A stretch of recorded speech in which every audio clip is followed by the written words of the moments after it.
right now I am shoveling out this little hill of snow that's accumulated here so that we can go pick up a storage unit that we bought. We got 20 inches? No. Almost like 24. Only thing I can remember as such is from the second story window of my house, I remember I was able to jump out of my window into 3 feet of snow. That's as far as now. For this one in 2016, 20 years later, which is a nightmare for me. Actually, to be an adult that had to shovel all of this out, man. I shoveled, the snow was literally 2.5 feet high.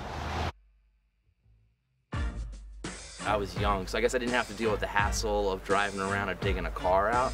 But so it seemed like fun to me. But the storms were really similar, except like what I mentioned before, the icing.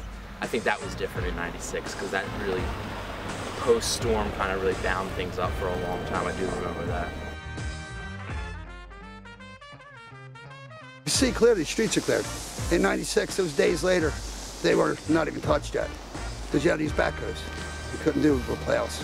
So this is, you know, not that bad at all. Four. Yeah, that's what I'm saying. 96 was the first one. 93. I don't remember 93 though. I mean, this is pretty one bad in the though. 80s. It's bad. It was bad. Yeah. To be the 4th biggest storm we had in Philadelphia history. That's crazy.